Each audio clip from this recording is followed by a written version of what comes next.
je suis français, j'ai 45 ans, je suis marié, j'ai une fille de 17 ans. Je travaille pour le groupe Bell depuis 2007. J'ai eu la chance avec eux de faire une belle carrière internationale. En fait, le Québec, c'est mon 4e pays avec eux. J'ai une carrière un petit peu atypique pour un directeur d'usine chez Bell. Normalement, le cheminement normal, c'est de passer par la production. Moi, j'ai plus une carrière dans la maintenance et dans l'ingénierie. Et j'ai eu la chance notamment de construire l'usine qui tourne au Dakota du Sud, à Brookings, aux USA. Et donc là, c'est ma 2e usine. Puis je suis vraiment content parce que je suis sur projet depuis le tout début. C'est vraiment très, très satisfaisant de pouvoir démarrer une usine pour laquelle on a ébauché les dessins. Mais ce qui est encore plus satisfaisant pour moi, c'est de monter l'équipe et puis de voir tout le monde grandir et démarrer tous ensemble. Le choix premier, c'était le Québec, parce que la base historique du groupe, c'est le Québec. On s'est développé au Québec depuis le début, même si on sert tout le marché canadien. Et Sorel Tracy, en fait, on a cherché un partenariat qu'on a trouvé ici avec la maison Riviera. Donc c'est pour ça qu'on s'est installé là. Et puis le local ici nous amenait ce qu'on avait besoin pour construire l'usine. En fait, avec Alain Chalifou et la laiterie Chalifou, on a un partenariat industriel. Donc, en fait, on s'est mis ensemble pour développer des synergies industrielles. Ça veut dire qu'ils nous fournissent des services que nous, on n'a pas eu besoin d'installer ici. Donc, notamment, ils reçoivent le lait pour nous. Donc, les camions de lait arrivent à la laiterie Chalifou, mais le lait est transféré vers nous, par exemple. On a aussi un partenariat, une autre synergie sur le lactosérum, et on partage nos énergies aussi. Ça, c'est intéressant parce qu'une industrie comme la nôtre, ça consomme de l'énergie.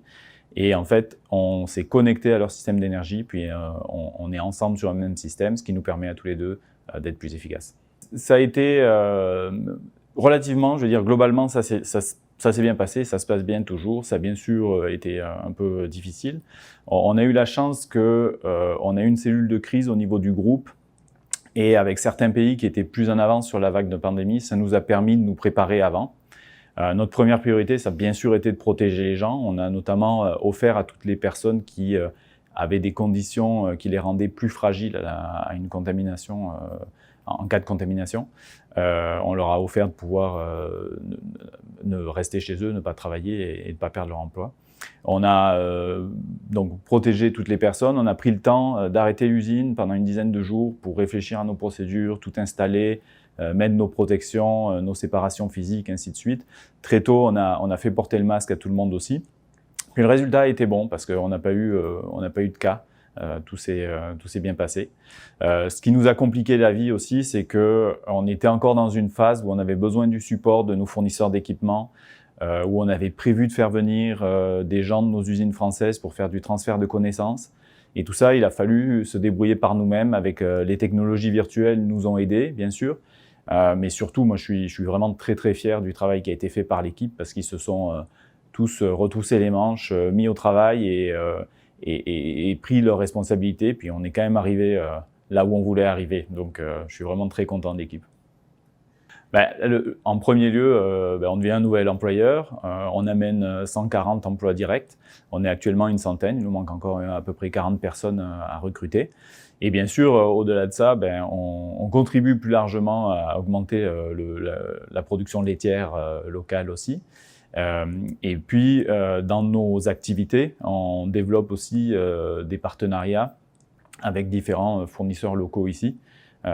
Donc, on va aussi amener des emplois indirects, bien entendu, dans la région. Là, on a lancé notre production commerciale. Donc, le mini Babybel actuellement qu'on trouve sur les étagères, il arrive encore d'Europe et des USA. Mais nous, on a lancé notre production. On monte en puissance petit à petit. On transfère d'abord la recette originale, qui est la plus connue, la plus distribuée. Et on transférera dans les prochaines années petit à petit toute la production pour qu'à la fin, vraiment tout le mini Babybel qu'on va trouver au Canada en entier sera produit à Sorel. Et là, je vous donne rendez-vous avant les fêtes. Allez voir sur vos étagères, on trouvera bientôt le mini Babybel de Sorel Tracy disponible pour les repas des fêtes. Merci à Epix TV de s'intéresser à notre belle entreprise, à notre beau projet. On est content d'être à Sorel.